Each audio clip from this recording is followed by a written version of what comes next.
All right, what is going on, everybody? Welcome back to another stream, and today we got another episode of Good Old Wrasslin for you. This is episode 6. So, hello, everybody. Welcome back. It's been a while. How's it hanging? You guys doing okay? You guys doing good? Good. That's great to hear. Because today, again, we will be just talking wrestling tonight, because that is what we do on Good Old Wrasslin. We're gonna be reviewing the Royal Rumble. I know that's a couple weeks late, but hey, we're still getting it done. Also, we got an NXT Takeover review, and we will be giving our predictions for the Elimination Chamber. We got a stacked show today. So, but before we begin, Deshaun, where can they find you at? You can find me on my music channel, White Hill, with Superman Noga, Deshaun Wiggin. I might do a watch party tonight if I don't be too tired enough to do it. So I want y'all to check my watch party tonight. Or if I don't do it, it gonna be tomorrow. So, and also, you can find me on my Instagram, Twitter, Facebook, and Robert on Dakota. And please subscribe to my channel. I am 54 subscribers, so that is a record breaking on my channel before the most subscribers I ever had in my life, because I want to have 2 YouTube channels in my second one. So make sure you subscribe to my channel, and also maybe my old channel too, but just subscribe to the new. Alrighty, pretty nice. What's up, Keisha? How's it going? Like I said, you can basically find me here on my channel. I got over 100 subscribers. Trying to get to 150. If you want to subscribe, hey, we got a bunch of content over here. I do a show on Sunday called Shadow Eye, where we will be ranking all 15 of the DC animated movie universe movies. Originally Thursdays I would do Splash Talk, but I'm gonna move it to Saturday. So please go check that out on Saturdays, where we're just gonna read fan fiction, and maybe we'll do debates, maybe we won't. Depends on what the mood is. And Fridays I do a show, either Good Old Wrasslin or a live discussion. This week it's a Good Old Wrasslin, but next week will be a live discussion, so be on the lookout for that. Also, on Sundays, you can find me on the Real Review 3000, Chris Knight's channel, for the weekly wrap-up. Mondays on JJ, a.k.a. Sith Lord 3827's channel, for randomness at its finest. Occasionally on Big Ford Entertainment's channel. You can find me sometimes on LDG Pixels, backstage on Geeks Enjoy Nerderotica. Fridays for Galactic Chat on Enjoy243's channel. I'm basically on everybody's channels. I do a bunch of game streams as well. Might do one tomorrow if I feel like it. Also, I have Twitter at the Austin17. So if you ever want to get updates on when I stream, check me out then. And also Discord. So check me out when you can, guys, because I definitely appreciate the support. Yeah, so like I said, I don't know how long this stream is going to be, because I would like to try to go at least an hour, because there's not a whole lot of news to talk about, in a sense, where there's not a whole lot of, I guess there is kind of some news, but at the same time, there really isn't a whole lot of news. So, you know what? Because I know we're a couple weeks late already, but, hey, it's better late than never. Let's talk about the Royal Rumble, which happened in January. It was January 31st, so it was the end of January. And we will be discussing the matches that happened. We will go through the Royal Rumble matches. We're going to go through all the main title matches, basically every match on the card, because that's how it usually goes here on the channel. So first, let's talk about the pre-show match. I didn't even watch the pre-show, to be honest. I'll actually be honest with you. I did watch it just to see what happened, because it was actually a title match on the card, as Nia Jax and Shayna Baszler faced off against the Women's Tag Team Champions, Charlotte Flair, and the Raw Women's Champion, Let me say that again. The Raw Women's Champion, Asuka, for the Women's Tag Team Championships. I don't remember anything about this match because this match I didn't like either. I just remember the ending. So basically, I'll just tell you about the ending. Basically, you know how Lacey Evans is feuding with Charlotte Flair? Yep. Well, so she came out, I think she distracted somebody, and then she hit the women's right on Charlotte, and we got new women's tag team champions. So Shayna Baszler and Nia Jax are your champions again. Does it really matter? No, it does not, because it was on the pre-show, and I don't even know how many people actually watched this match. So I'm going to give it a grade of I don't care. I know I didn't see the match, but if I had to give it a grade, I'm gonna say I did watch it, but I would say that though, why in the world Asuka is still the Raw Women's Champion?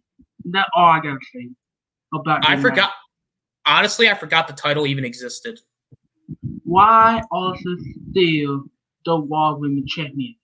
And even people, even I like Asuka, but she gotta be one of the worst Raw Women Champions I've ever seen in my life.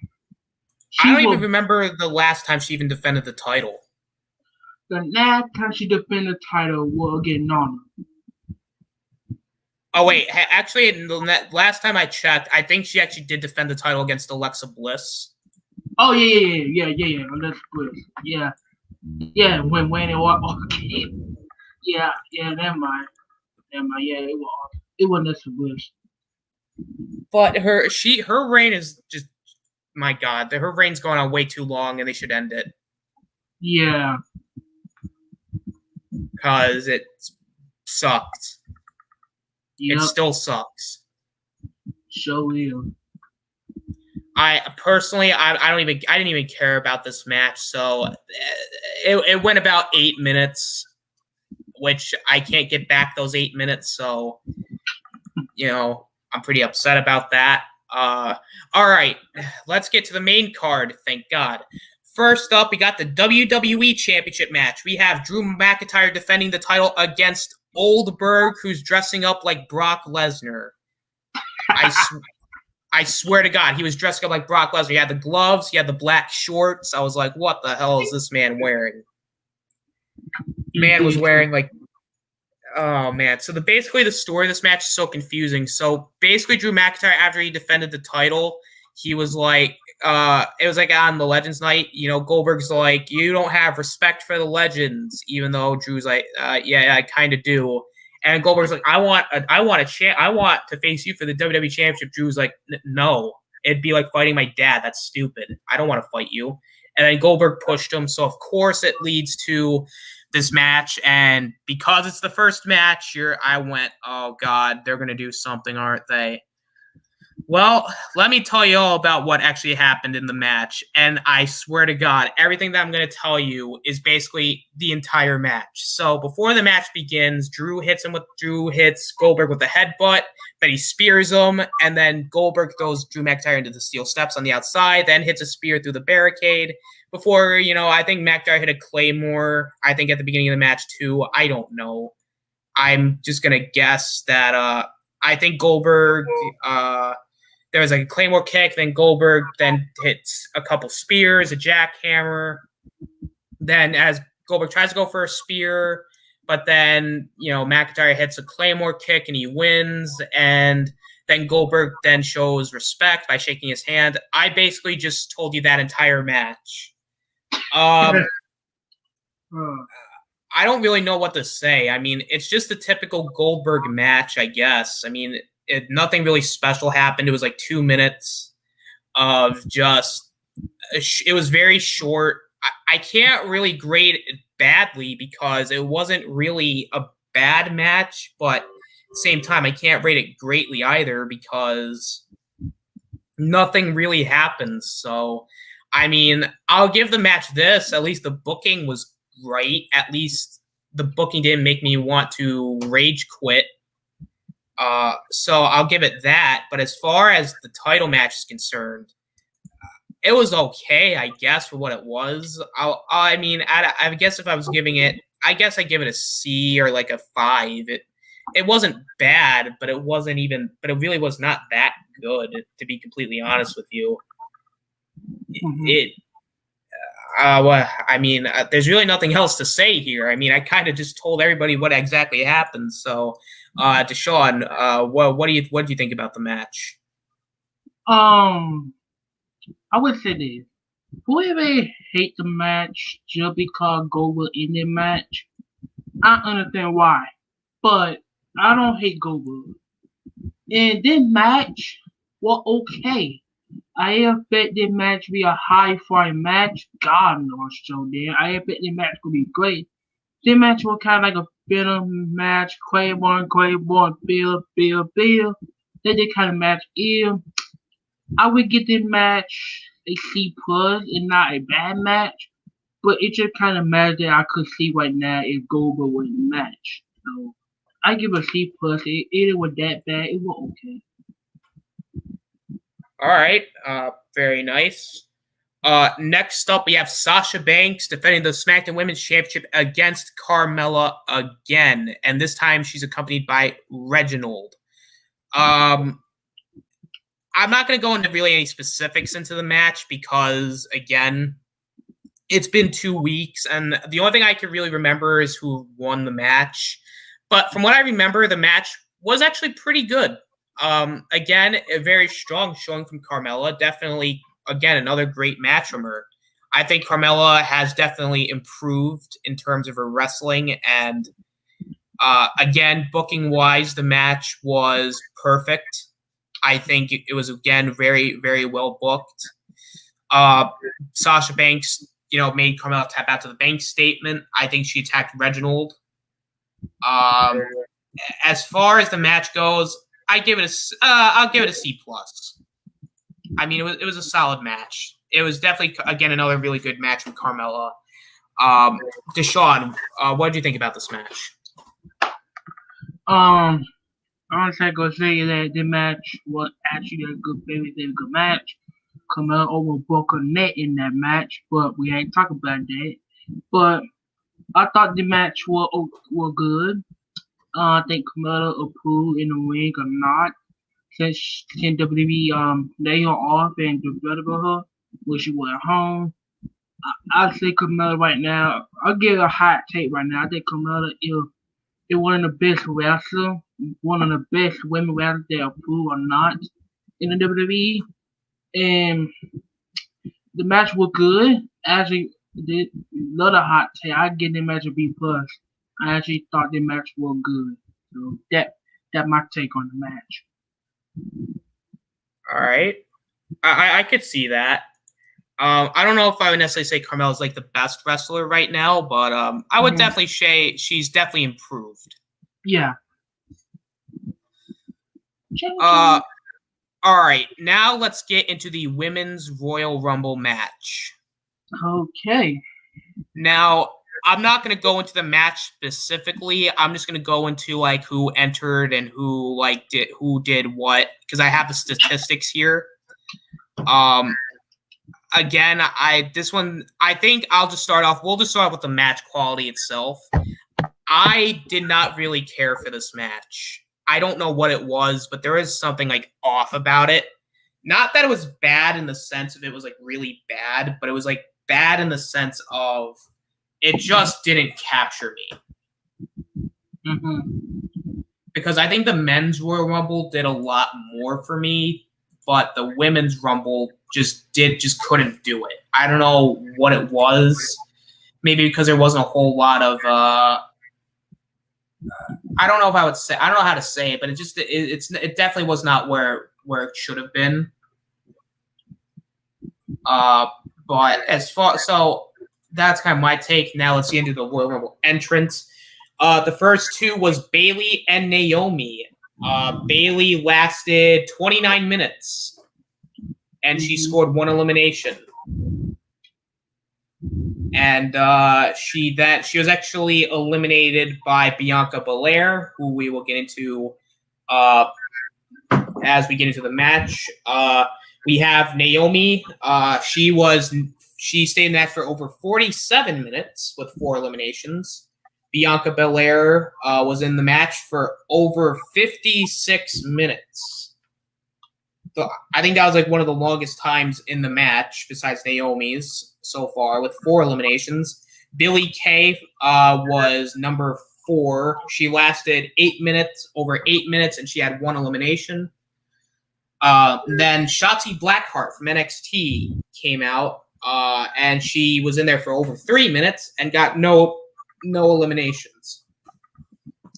Then we have Shayna Baszler, who came out at number 6. She lasted over 41 minutes and got 6 eliminations, which that was actually the second closest, most eliminations in the Rumble itself.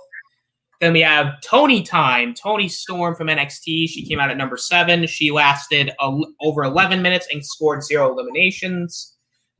Julian Hall then came out at number 8, and she lasted over 8 minutes as well, scoring no eliminations. Ruby Riott would then come out, and she would last over 10 minutes before being eliminated by Bayley.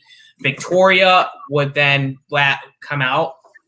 She would then last over 7 minutes. She scored no eliminations. Peyton Royce came out at number 11. She lasted over 13 minutes, scoring 1 elimination.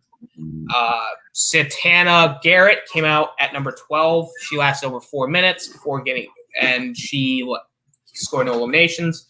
Liv Morgan came out at number 13, and she scored 1 elimination, and she lasted over 6 minutes. And then number 14, Rhea Ripley came out, and she lasted nearly 40 minutes, 39 minutes, and she scored 7 eliminations, making her to have the most total of eliminations out of everybody. And then Charlotte Flair came out at number 15. She lasted over 30 minutes. She scored 1 elimination. Dana Brooke came out and lasted over 2 minutes. Tori Wilson came out and lasted over 3 minutes. Lacey Evans came out and she lasted over 19 minutes. Mickie James came out at number 19. She lasted 7 minutes. Nikki Cross came out again, lasted 7 minutes. Alicia Fox then would come out and she lasted over a minute. Mandy Rose came out, lasted over 3 minutes. At this point, if they didn't score any eliminations, I'm just not going to say how many they scored because they just had 0. She scored 1 elimination. Dakota Kai from NXT came out, lasted over 2 minutes. Carmella came out number 24, got eliminated in 47 seconds. Tamina came out 25. She lasted over 8 minutes. Lana came out at number 26. She lasted over 9 minutes. Alexa Bliss at number 27, over a minute. Ember Moon from NXT, over a minute. Nia Jax was number 29. She was in there for over 2 minutes before only getting 4 eliminations. And Natalya came out at number 30 with 2 minutes. She scored 1 elimination. Again, I'm not going to go through the elimination order. I would just say that Shotzi Black, actually I can, but I just, like I said, I kind of went through a lot of the Rumble match itself. I'm not going to go in depth. So instead, I'm going to go into basically the final 3 because that's really what really matters in this situation.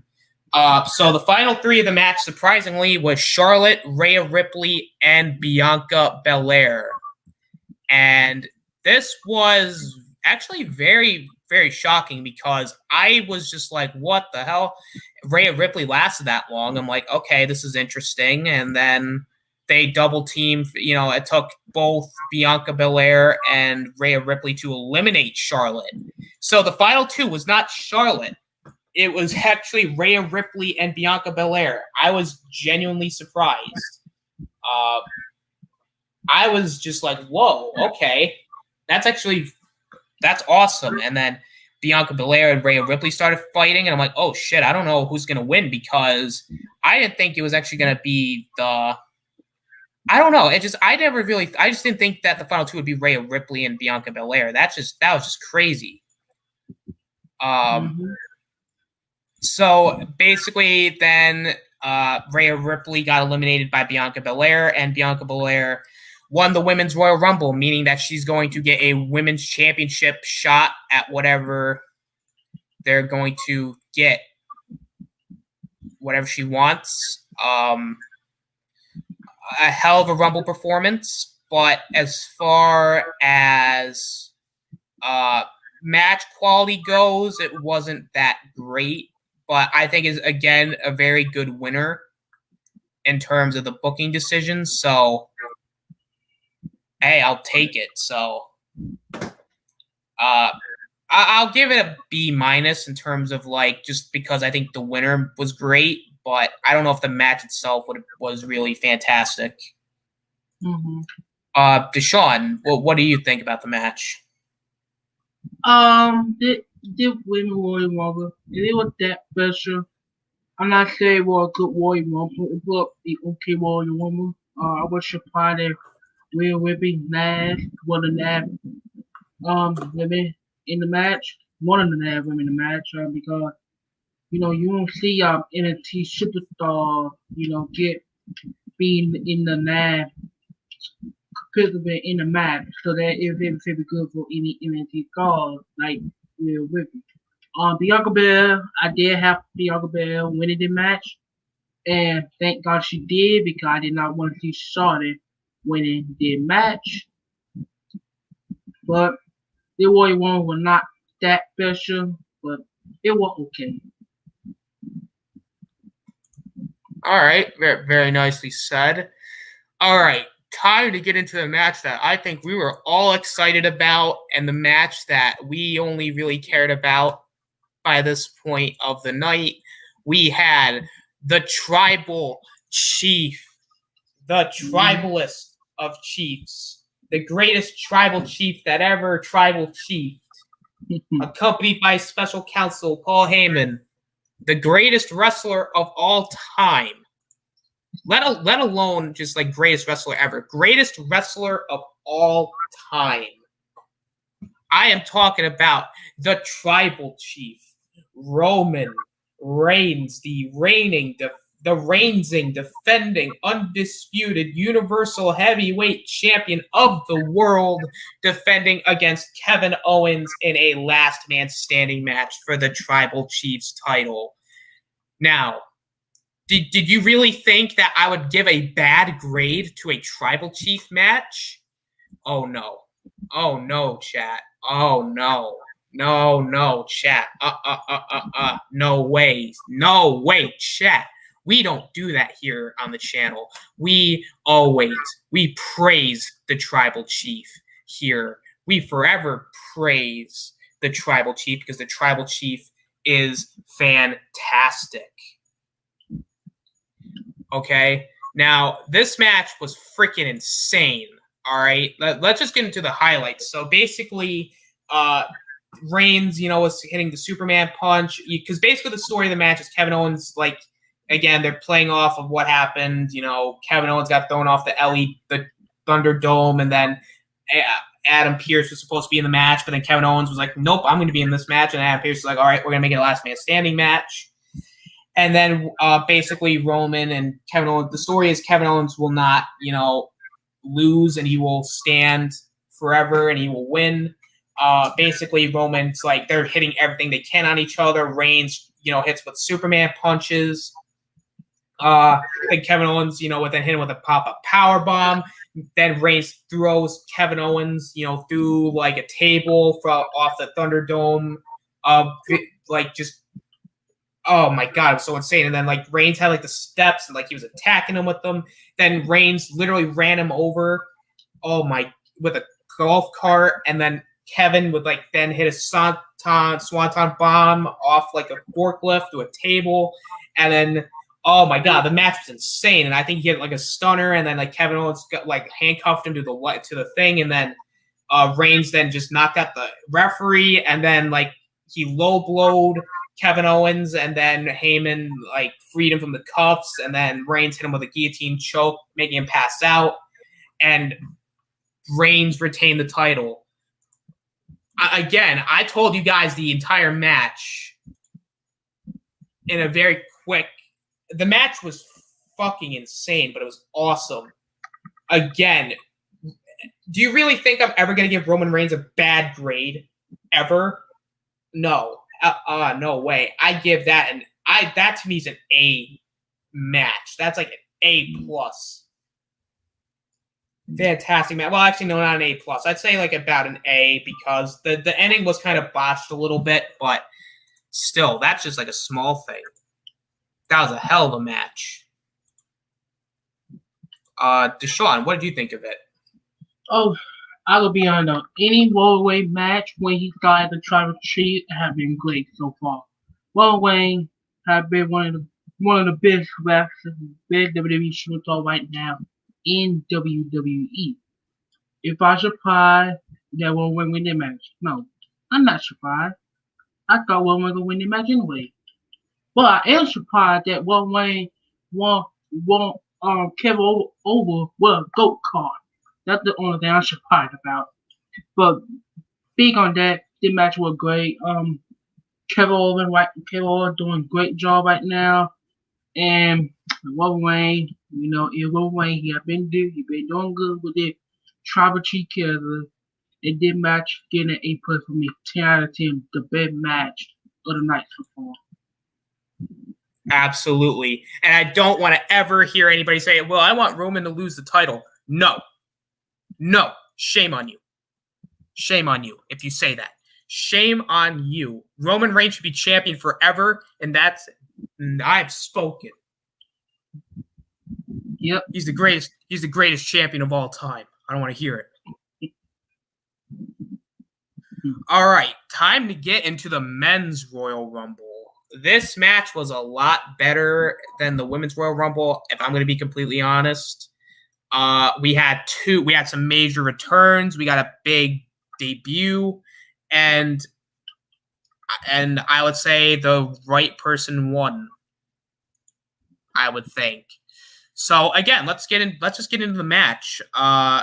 We had Edge and Randy Orton starting at 1 and 2 to continue their feud against each other from what happened at Backlash or just the stuff that happened last year. They were fighting for a while, and then Sami Zayn came out at number 3.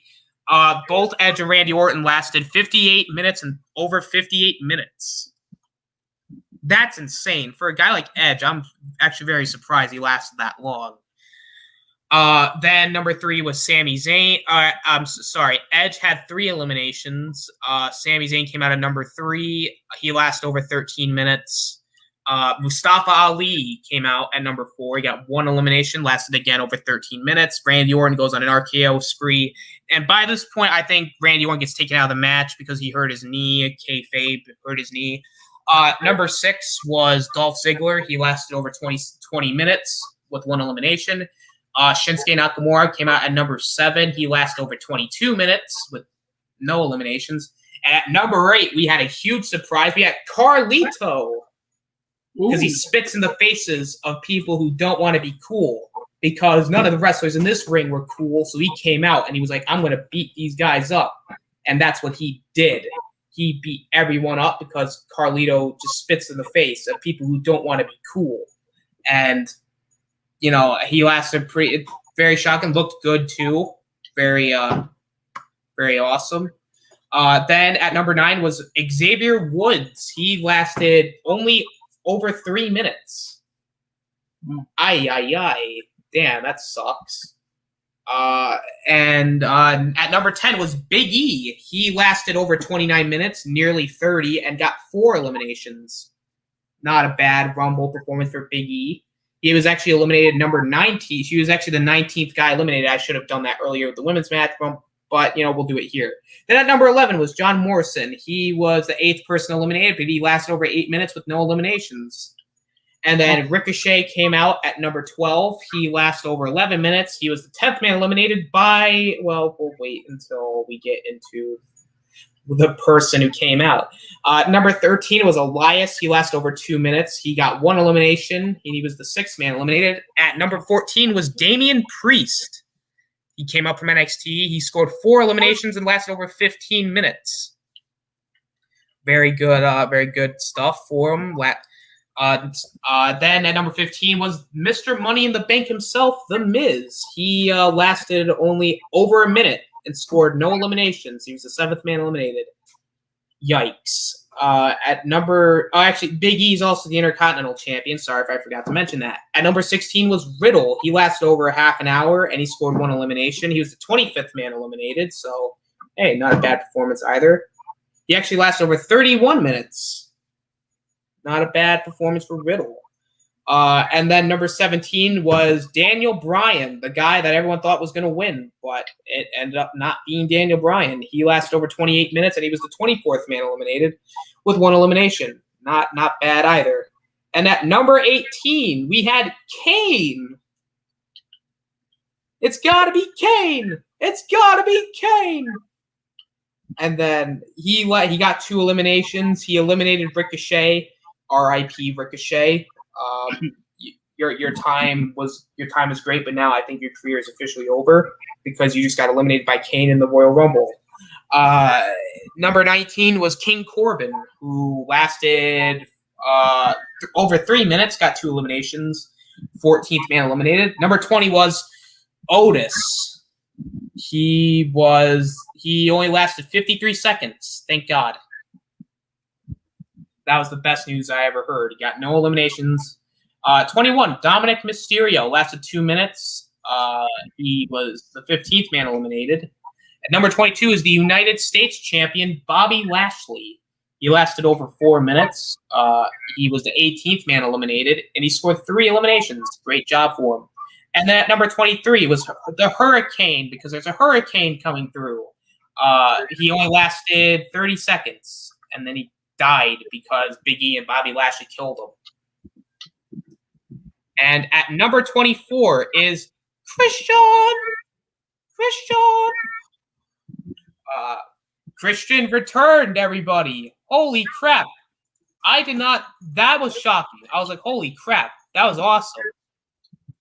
Christian returned, and now Christian and Edge were in the Royal Rumble together. They're doing their double team moves. That was cool. He got 2 eliminations, and he was eliminated. He was the 27th man eliminated. Then AJ Styles came in. He was the 23rd man eliminated and lasted over 10 minutes. Rey Mysterio was number 26. He lasted over 3 minutes. He was the 20th man eliminated. Sheamus was number 27. He lasted over 5 minutes. He was the 22nd man eliminated. Cesaro came out at number 28. He lasted over 4 minutes. He was the 21st man eliminated. And the returning Seth Rollins was number 29, and he was the 28th man eliminated. He was basically probably the final 3. 8 minutes, 3 eliminations. And then Braun Strowman came out at number 30, who also returned looking jacked. He has a bald head. He's pretty jacked, and he was eliminated. He was the 26th man eliminated with 3 eliminations. So basically that was everybody's performance in the Rumble. The final 3 were Seth Rollins, Randy Orton, and Edge. Basically what happened in the final moments was Edge just eliminated Seth Rollins. Then Randy Orton came out from behind because you remember he was hurt, and then he RKO'd Edge, and then he was going to eliminate Edge, but then Edge countered, and Edge wins the 2021 Royal Rumble. As far as booking-wise, I think the match itself, again, was very well booked. The match was great. I like Christian returning was amazing. Damian Priest looked good.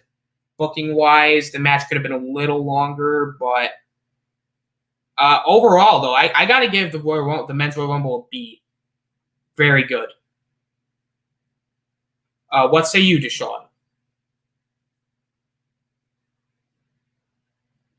All right, Deshaun is muted. That's A-okay. As far as alrighty. So I was gonna ask, what was your grade for the Royal Rumble match? My grade, I would give it B+. I actually liked the main Royal Rumble. Christian returned was the best part about the Royal Rumble. That was a good moment. Christian back. He could be back at WrestleMania that I will not see. I have no problem with Edge winning the match. I actually thought the Edge was going to win the match, but they had Daniel Bryan winning the match. But I did not have no problem with Edge winning the match. But they had Randy Orton. I had like Daniel Bryan, Cesaro, Shinsuke winning the match. And also, I had Edge too, but I didn't have Edge like winning the match. I had Edge be one of the contenders who could win the match, but I had no problem that Edge win the match. I actually was happy with when Edge won the match. So I would give it for the Royal Woman. I would give it a B plus. For the winner of the match, I would give also a plus. So and overall, I would give it. It would be an A minus. I'm gonna give the show a B plus. I think the show was very strong. Definitely a very good Royal Rumble show. I think booking wise, the show was perfect. I think match quality, it was good for the most part, not bad. Again, very strong pay per view to start off 2021. Definitely a great way to start it off, and I can't wait to see who Edge will be facing at WrestleMania, and so will Bianca Belair. But before we get into our NXT TakeOver review, who do you think Edge will be facing at WrestleMania? It's gonna be Roman because they always set it up. They set it up tonight. They always set it up, so it looks like it will be Roman. Yeah, I'm gonna definitely say it's probably more than likely going to be it's probably going to be Roman Reigns. I just don't see anybody else facing Edge at this point. I don't think Drew's going to face him. I think Drew's going to face Sheamus. I don't know I actually don't know because it could be like Sheamus. It could be anybody at this point. So Drew's going to do his own thing. I think Finn Balor is going to do something at WrestleMania, I think, if that's what rumors led to believe.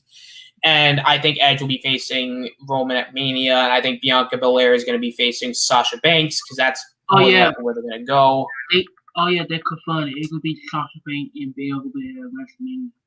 They all were confronted tonight. So Bianca Belair did challenge Sasha Banks for the Raw Women's Champion. For the Smackdown Women's Champion. So, and that's basically all that's leading to WrestleMania. Also, basically the aftermath a little bit. Edge faced Randy Orton the following night, and because of Alexa Bliss's blood coming out of her mouth, Edge beat Randy Orton, and it's more than likely that Randy Orton will be facing The Fiend at WrestleMania, hopefully, in a Firefly Funhouse match. That'll be pretty good, hopefully. And then, that's pretty much about it. Also, Sheamus attacked Drew McIntyre. He turned heel. So, that's basically, and everything basically leads into the Elimination Chamber, which we will get into once we finish our NXT TakeOver review. All right. So, let's get into NXT TakeOver Vengeance Day. Let's get into the first match. I believe the first match was the finals of the first ever women's Dusty Rhodes Tag Team Classic between Ember Moon and Shotzi Blackheart versus Dakota Kai and Raquel Gonzalez. This match was actually kind of weird because basically Ember Moon and Shotzi Blackheart were dominating Kai throughout the match, which originally but the heels were supposed to, and I believe if I'm not mistaken, the heels were Dakota Kai and Raquel, so that was kind of strange. The match is basically fast-paced. Dakota Kai hits the chiropractor at some point, and Blackheart hits her, senton, which they both kicked out, or they broke it up, and then there's some double team moves where it was an assisted go-to kick. Basically, that was, I really don't know what, basically, it's just a typical tag match. It's interesting. The end of the match was basically Gonzalez tossing Moon off the ramp, basically allowing her and Kai to focus to basically, I guess, make it a handicap match. Gonzalez would then go on to hit the one-arm powerbomb, where Kai would then go on to pin her, and which made Kai and Gonzalez the winners of the tournament, and they will be getting a future shot at the Women's Tag Team Championship. This match was kind of weird because thought the match itself was fine, but it wasn't anything special. I still give it a C+. I think it was definitely a good way to start the show, but as far as like a booking wise, it made sense, but match wise, I thought this was kind of weird. Mm-hmm. What did you think, Deshaun? I thought the match was it was good, but it was that great. I had some problem with the match, but I don't think the match was that bad. I don't think it was that good either. It was good, but I don't think it was the best.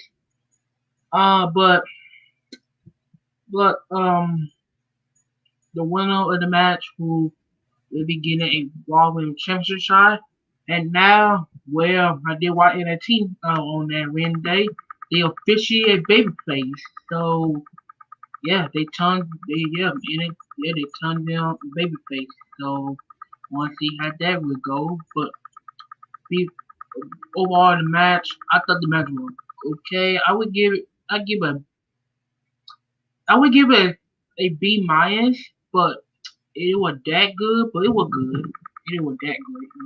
B minus. All right. Pretty good grade.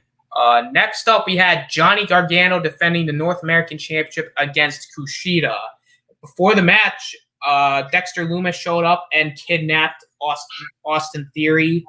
And then Johnny Gargano basically asked Candice LeRae and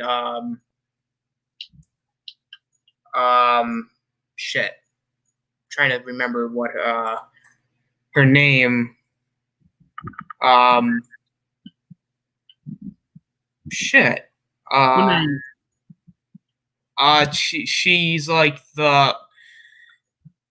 the girl with Johnny and Candice and Austin Theory. I don't know her name. I believe it's Indy Hartwell. Oh, okay. She was with Indy Hartwell, so now Johnny's by himself. And basically, if you don't know the history of Johnny in championships, he has never retained his title at a takeover. He lost the NXT tag titles in his first defense. He lost the NXT title in his first defense. He never got the opportunity to defend his North American title at a takeover because he kept losing the belt before then, but then he won the belt back at TakeOver, finally retained it. So can Johnny Gargano finally break his curse? Well, during the match, basically, Kushida was basically targeting Gargano's arm because Kushida does like the hoverboard lock because he has like this Back to the Future like gimmick, which, Gargano was hurt, and then Gargano was like kind of doing his own thing with the head and neck. So basically, the entire match was them working over their body parts. So basically, the match was very good. Again, very good pace. Kushida then hits like the running kick while they were on the ramp. Kushida hits like the running kick to Gargano's arm while he was on the entrance ramp, and it was like a very nice, quick. It was like kind of like someone punting a football. It was kind of like that kind of kick. And he was able to lock in the hoverboard lock. Gargano gets out of it, hits the one final beat on the entrance ramp, and then into the ring, which would give Gargano the win, and he retains the North American title. Again, very good match. I would definitely say it's the best match so far. Gargano once again proving why he is one of the best wrestlers in NXT. He finally retains his title at a takeover. Finally, he breaks the takeover curse. He finally wins 2 straight takeovers because Johnny Gargano can never win at takeover. Overall, I'd give it a B+. Definitely a very good match. Mm-hmm. What grade would you give it, Deshaun? I would give it an A-.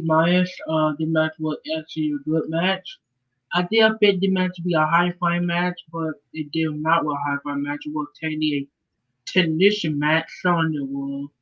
And I like technician match. I don't think all the match should be a high flying match. But if you look at it overall, the match was good. I just think it was the second best match of the night, so it was a good match. So I would give it a minus. Very good grade. Next up, you have the Dusty Road Tag Team Classic male side, MSK versus the Grizzled Young Veterans. Basically, the winners get an NXT Tag Team title match. Basically, the match was fast paced and it had a bunch of spots. Basically, the Grizzled Young Veterans hit like a doomsday device outside the ring because they did it at NXT UK Takeover Blackpool during their match with Mustache Mountain for the NXT UK tag titles. They would hit the doomsday device outside the ring, where like he would hold him on the shoulders and he would dive through the ropes. And then James Drake would then hit the 450 on him. And then, like, basically throughout the match, the veterans were the heels, so they were dominant throughout the match. Lee gets the hot tag. The two perform their double team maneuvers, where it's basically where, you know, one of them was like a moonsault, but then like he would like push him and then it would hit someone else.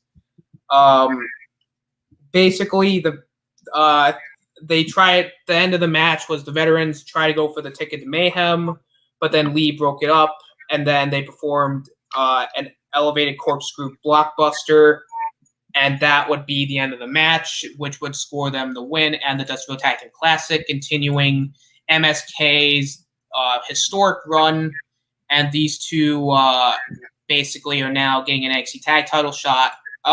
Very good match. Definitely not as good as Gargano Kushida, but again, very good match. I'd go with a B-.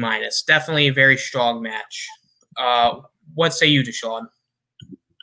I'd say the match was actually a pretty good match. I did have some problem with it, but I did bet the match be a high flying match.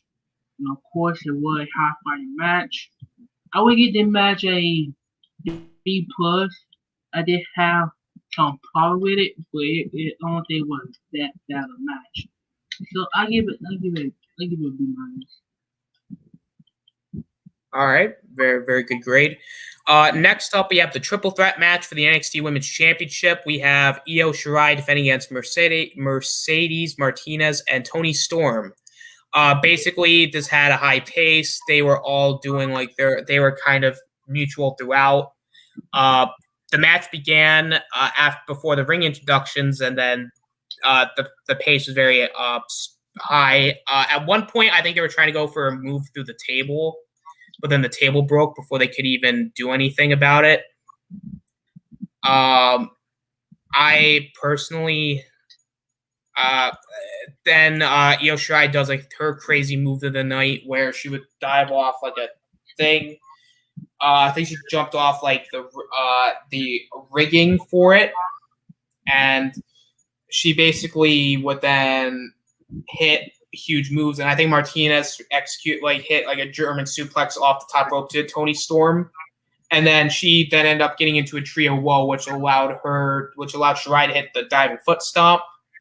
And then Shirai got taken out with Toni Storm hitting the Storm Zero. Storm then went for the top rope diving headbutt on Martinez, but then Shirai hit the moonsault on both, where she would pin Martinez to retain the title. Again, good match. Definitely, again, I think this was definitely the second. I would say this is the third best match of the night because, again, very good match. I'd go with a B. Or a B+. I think this match was very, very good. Very surprised that Io Shirai did not drop the title. I think this is where I would have done it, but I was all right with it. But overall, very, very solid match. Definitely a match worth watching, I would say. Deshaun, what do you have to say about this? Okay.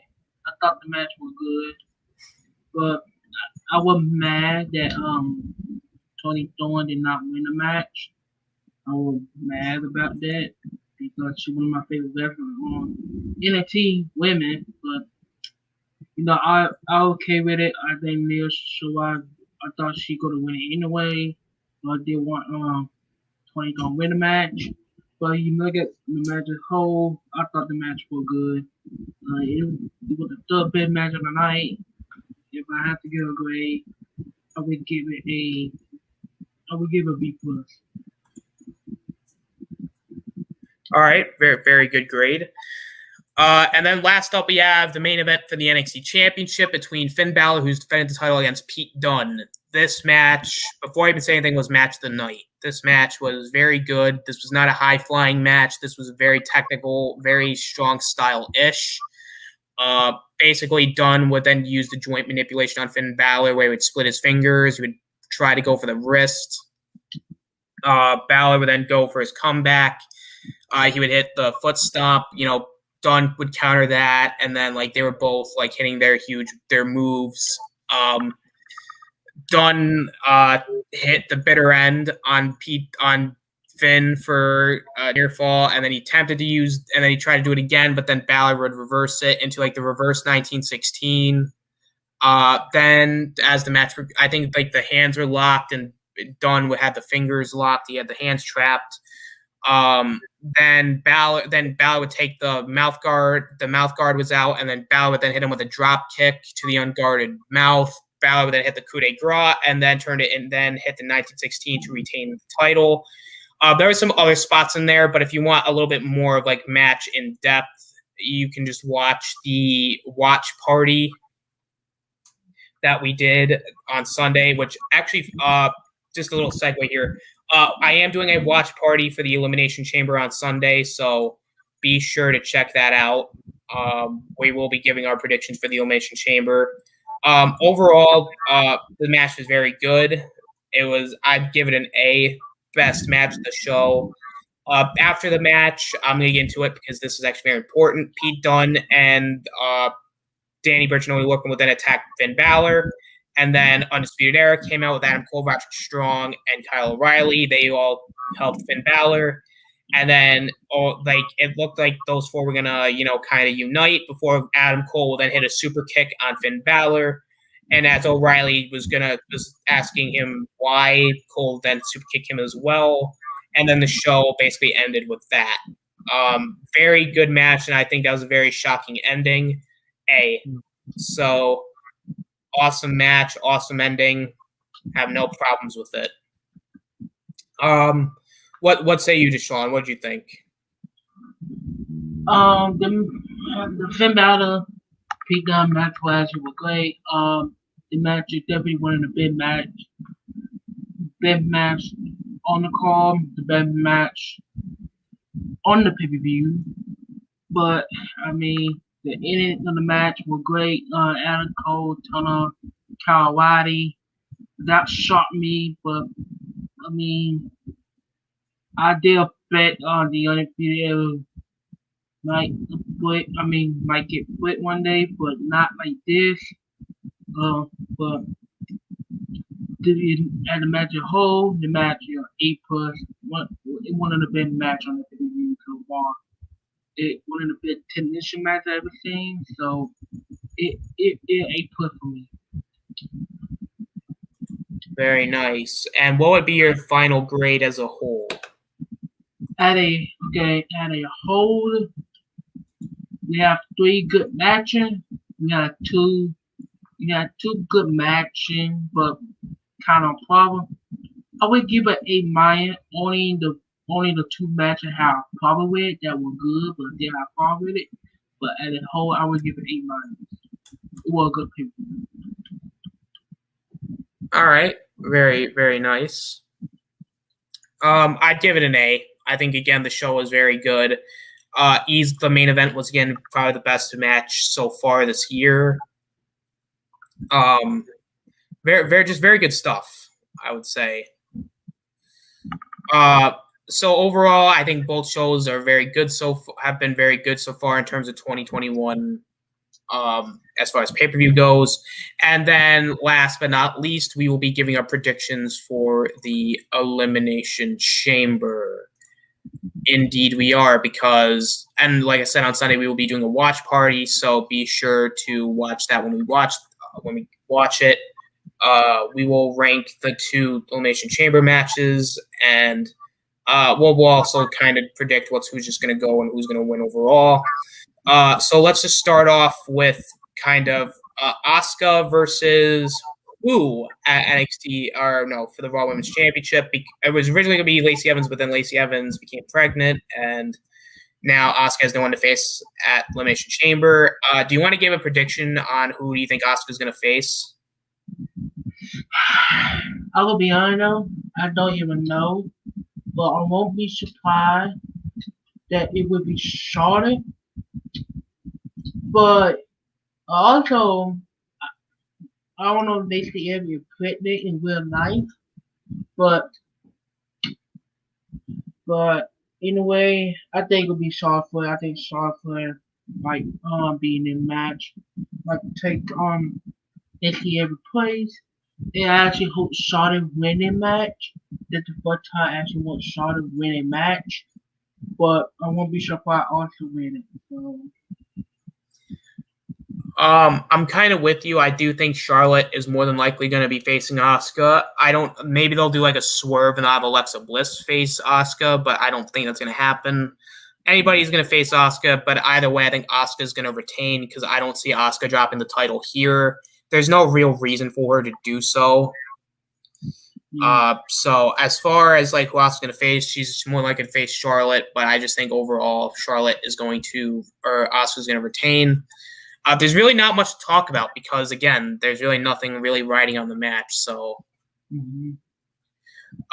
next up, we have Nia Jax and Shayna Baszler defending the Women's Tag Team Championships against Sasha Banks and Bianca Belair. Basically, it's just the match for the tag titles again. The Smackdown champion, the Women's Champion, is facing the tag champs. I don't know why. But, again, it's stupid. I think they're going to do something with Sasha and Bianca. I think Nia and Shayna are going to retain just because I think they're going to do something kind of screwy with that. I think the match will probably be good just knowing who's in the match. So, I mean, I don't really have anything really else again to say because I don't really know what's going to happen. I just have an idea what's going to happen. I just think Nia and Shayna are just going to retain. To be honest, at a storyline, I would have Sasha Banks be over there win the match, but I don't think that will happen. So I got Shayna Baszler and Nia Jax. I really don't care about this match. So I got. Also, you have to think though too is that Nia and Shayna just won the belts back. Yeah. But then again, it's WWE, so anything can happen at this point. So. Yeah. But I could see where you're coming from. But I think from a storyline perspective, I think it would make more sense for Bianca and Sasha to lose. Mm-hmm. But then again, to have the tag champs face each other at Mania would be kind of interesting. So I mean, either way would work, but I think it would make more sense. And I think the women's champion will probably make more sense if the women's champion were to win or for the women's champ to go into the WrestleMania without the tag titles.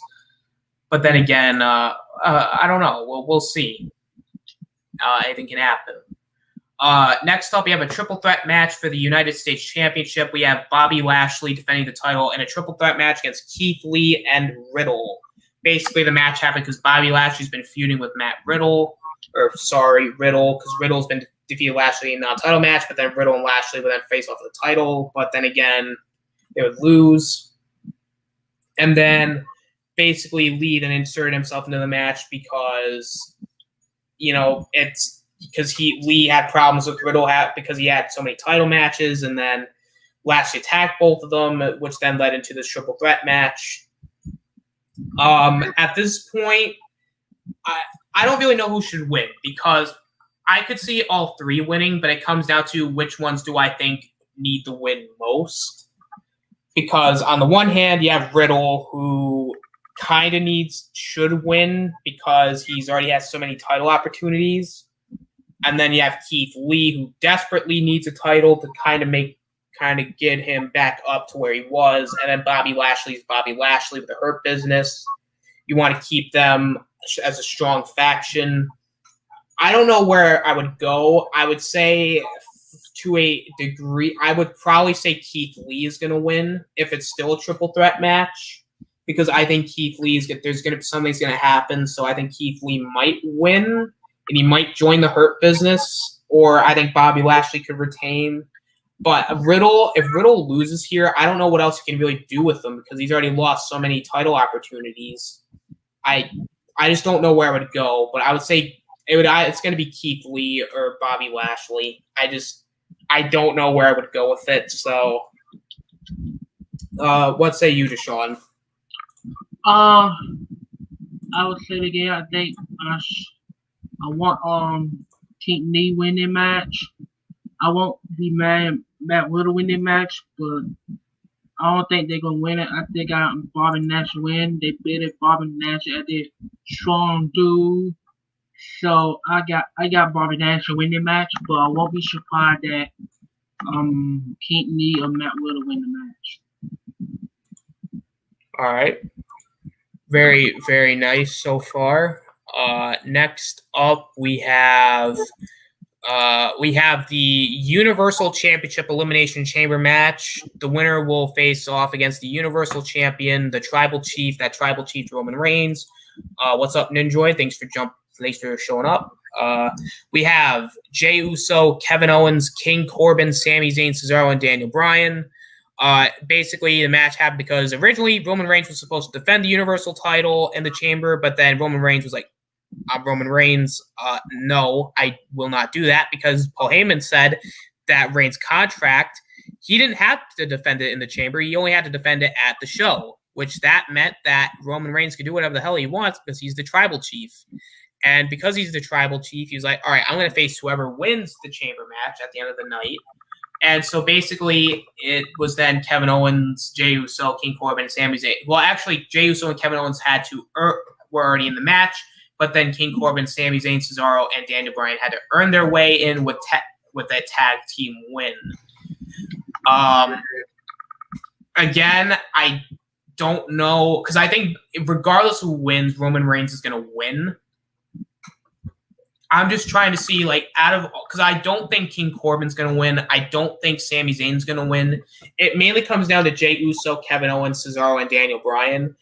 Personally, I don't think Kevin Owens is going to win either. I just think they're going to do something. They're going to set something up for him at Mania. Cesaro is facing Seth Rollins, so unless they're going to do something where Seth Rollins attacks him before the match, then I don't see Cesaro winning the Chamber. Daniel Bryan, Jey Uso. Personally, I think Jey Uso should win because I think it would make sense as far as a storyline perspective to either have Jey Uso lay down for Roman Reigns or Jey Uso turns on Roman Reigns, something like that. But I think realistically, I'm gonna it's basically just tied between Daniel Bryan, Kevin Owens, and Jey Uso. Personally, I want to see Jey Uso win. But another part of me wants to see Daniel Bryan win, but I want to see Daniel Bryan face him after this Chamber match.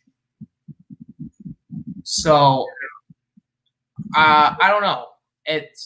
I personally I think it just could be any of those things. So I'm just gonna say Jey Uso. I think it's gonna be a good match as far as the Elimination Chamber is concerned. Deshaun, what do you think? I want Cesaro to win. I want Daniel Bryan or Cesaro to win. But I still think they're going to do Kevin over. I think Kevin will win the match. It makes sense. I mean, I don't want Kevin to win, but I won't be surprised that Kevin will win the match. So I got Kevin over winning the match. All right, and then lastly, we have the WWE Championship Elimination Chamber match. We have Drew McIntyre versus AJ Styles, Jeff Hardy versus Randy Orton versus Sheamus versus Kofi Kingston. again, I'm just gonna say I think Drew McIntyre is gonna retain. I mean, that's just obvious. I don't see AJ winning. Jeff's not winning. Kofi's not winning. Randy's not winning. It's going to come down to Sheamus and Drew McIntyre, but I think Drew is going to retain somehow. Basically, the match came about because Sheamus turned heel on Drew McIntyre and said he wants the title, but then it turned into a chamber match. Miz was supposed to be in the match, but then Miz was like, "Nope, I'm not going to be in the match." So then Kingston got into the chamber match, and then there was a gauntlet match, and then Sheamus is going to go in last. Regardless of who's going to go in last, I think Drew McIntyre is going to retain. I just don't see Drew McIntyre dropping the title now, especially this close going into WrestleMania. I think they're going to keep the belt on Drew for a little bit longer. I think he's going to drop. I think he'll either drop the title back to Sheamus or he's going to drop it to somebody else at Mania. I just don't know where you could go with them at this point. So, yeah, I'm just going to go Drew McIntyre. I think it's going to be a pretty good match with the people involved. It's obvious at this point it's either going to be Drew McIntyre or Sheamus because Randy's in a feud with The Fiend. Kofi's not going to beat Jeff. No. Randy, no. And basically, everybody else, no. So I'm just going to go Drew McIntyre. Deshaun, what do you think?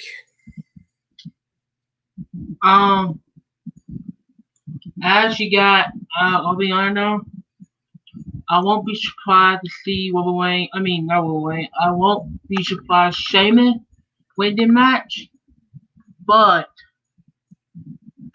Edge won the Royal Rumble, right? And now, this is a poor prediction, but I think Drew McIntyre will win.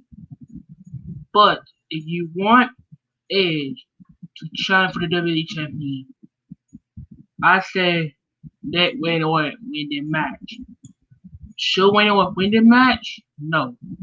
But I won't surprise if they want with Edge shining for the WWE Champion, where more likely he will shine for the Universal Champion. But I won't be surprised that Wayne Orton win the match. And Wayne Orton it'd be Edge and Wayne Orton at WrestleMania for the WWE Champion. But it most likely will be Roman Reigns because it just set up tonight. But as a whole, I got Drew McIntyre winning the match. Yeah, I just don't think he will because I just don't see them doing so because of just reasons for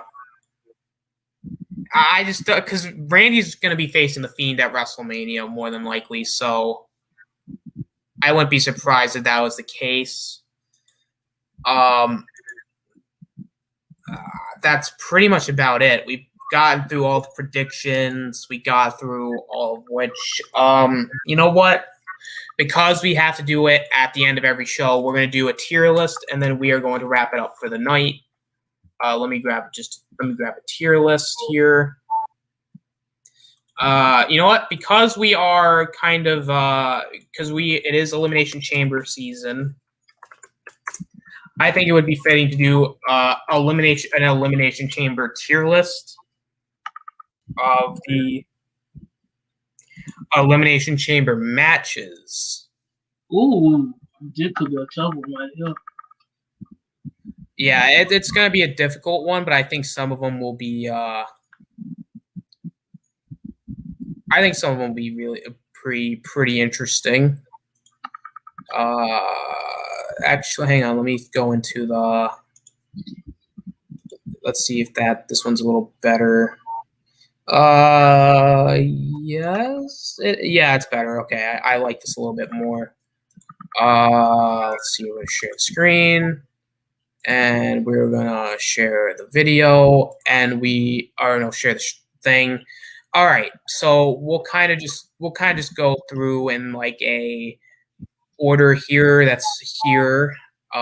First up, we have the Women's Tag Team Championship Elimination Chamber to determine the first ever Women's Tag Team Champions. I would give it a B. I thought it was a strong Elimination Chamber match. Pretty solid.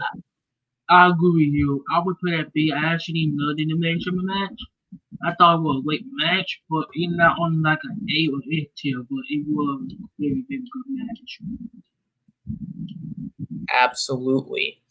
Next up, we have the first ever Women's Elimination Chamber match for the Raw Women's title. It's either I would give it a B. I thought this was a solid match as well.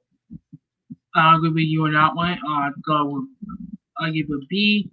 I mean, this way I want Mandy Rose win the title, but it was a good match. I give it a B. All right, very, very nice. Next up, we have the 2013 Elimination Chamber match. The winner faces Alberto Del Rio for the World Heavyweight Championship at WrestleMania. I would give it a C. I thought it was okay, but it wasn't anything special. It did the match that had Randy Orton, Jack Swagger, Mark Henry, Kane, Chris Jericho, and who else I forgot?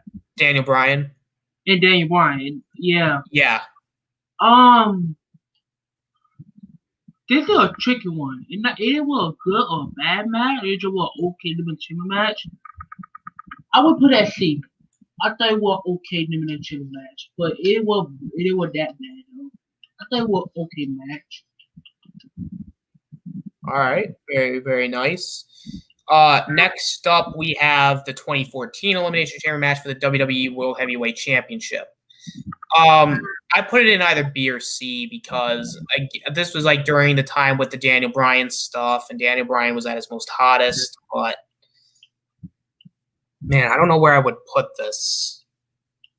For me, I would put it at B. I thought it was good. I thought it was a decent match. But the problem I had with the match was the ending. Like, Kane got involved in the match. They shoot Daniel Bryan. The Wyatt family got in the match. I mean, it was too much interfering in that match. So, I put it at B. But I would put it at B. I thought it was a decent match. All right. Next up, we have the first ever Tag Team Championship Elimination Chamber match. Again, I don't know where I would put it because it was a good match for what it was, but I don't know if I would necessarily put it in. This is my second least favorite elimination match. I don't think it deserved to be on D.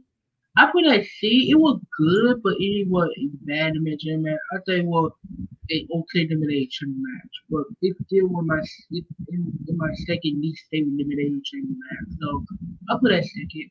I'll put it at C. All right.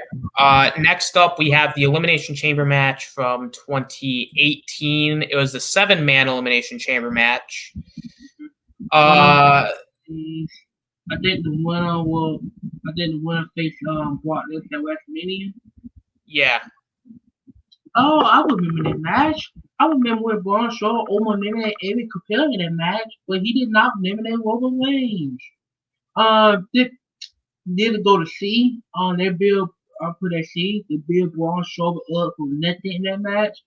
Braun Strowman eliminated shit dude, but he cannot eliminate Roman Reigns. That don't even make any sense.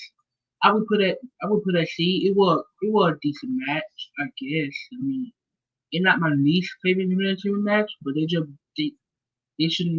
build Braun Strowman eliminate sick competitor for no reason. Just have him get pinned by Roman Reigns. So I put that C. All right.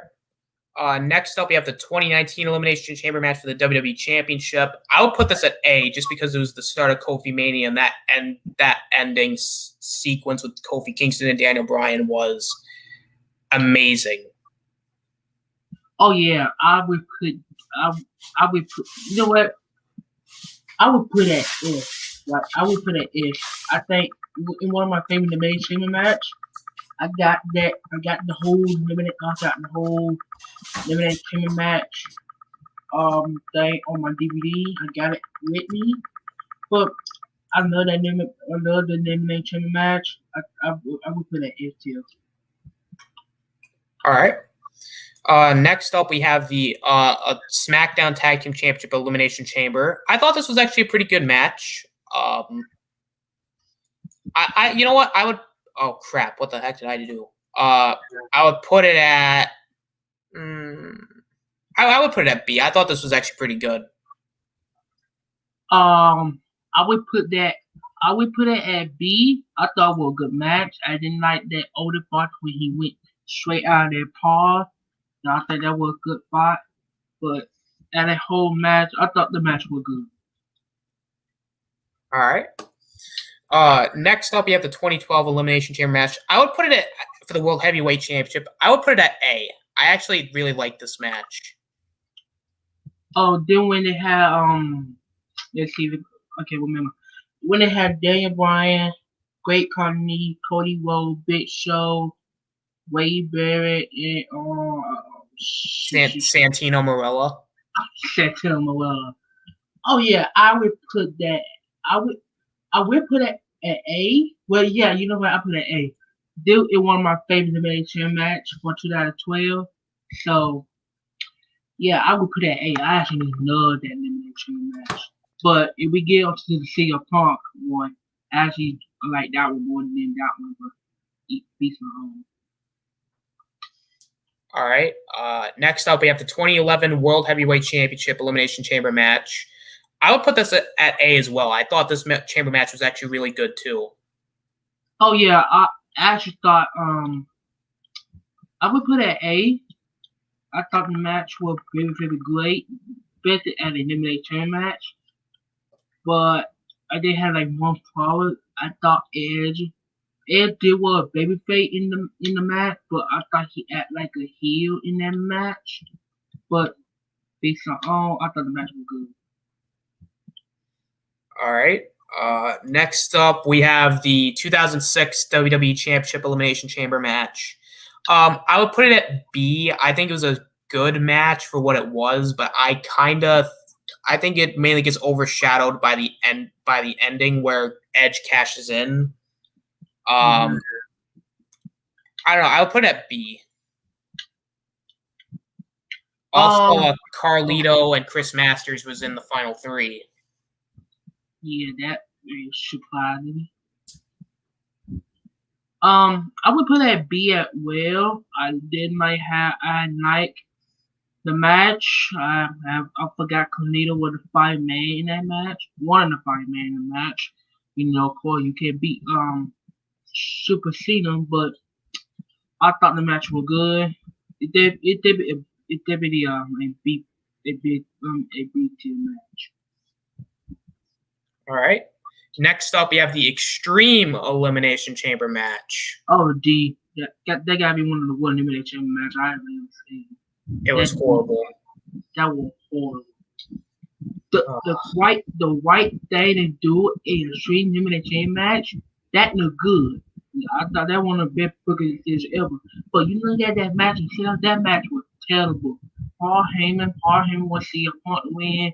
Vince McMahon wants Bobby Lashley win because he must and Jack, and it will mess up the whole situation. That's why Paul Heyman never WWE because of this. So yeah, D.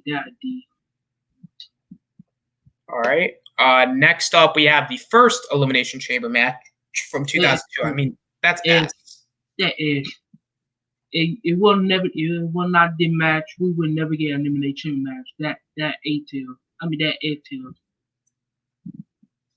Absolutely. And next we have the WWE Championship match from 2012. This win CM Punk face Ultimate Card. Pretty much. Yeah. I'm gonna be honest though. This is still a hot take, but I would put that S tier. I actually enjoyed this match. When Kobe Kingston did that fighter move, oh my god. I love that match. I actually love that match. It's one of my favorite elimination matches, so I would put it at S tier. I know that a hot take, but I would put it at S tier. I put it at A. I thought it was a good match. I don't think it's as good as these two, but I definitely think this match was very, very good. Mm-hmm. Next up, we have the 2005 Elimination Chamber match, which doesn't basically exist because you know who was in the match. So can we really rank it? I mean, you know what? If we had another category, I would put it in match don't exist anymore. But at a shot, I would put it at D. I put it at D. I mean, technically this match don't exist anymore because we can't mention his name, but I would put it at D. I don't know. I would put it. It was a very good match, but I'll put it at C. But just because there was only 5 people in there. The 6th guy mysteriously disappeared. I don't know where he went. He vanished out of thin air. Yeah.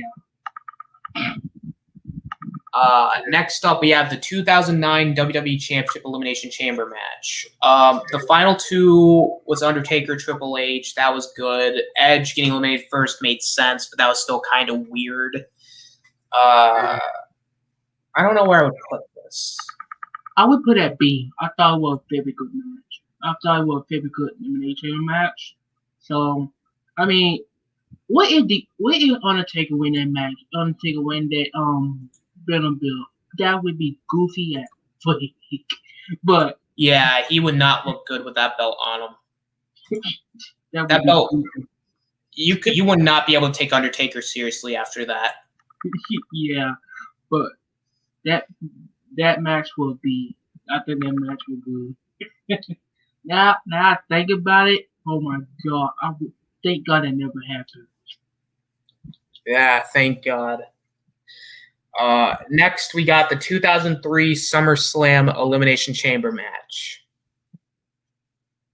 Oh, okay. This is the short Elimination Chamber match. We gonna Goldberg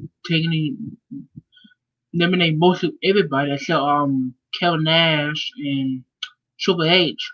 But I don't know how to rank this because it was short and Goldberg eliminate everybody except Kevin Nash and Triple H. Kevin Nash was the first one eliminating that match, but I don't know how to rank the match. I guess I put it at C. It was like a Goldberg match, so I put it at C. All right. Next up, we have the 2008 Elimination Chamber match. The winner faces the WWE Champion at WrestleMania 24. Now, the only thing I remember that match was Shawn Michaels and Triple H. Anybody else, I don't remember. But it was Chris Jericho, JBL, Jeff Hardy, Shawn Michaels, Triple H, and Umaga. Oh, okay. Rest in peace, Umaga. Rest in peace.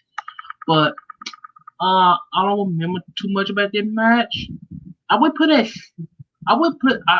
think the match was bad. I would put at B. I don't remember too much about it, but I did think the match was great, even I don't remember too much about it. I would have put at B. It was a very strong match. Next up, we have the World Heavyweight Championship Elimination Chamber match from 2009. Now, this is when everybody gang on John Cena.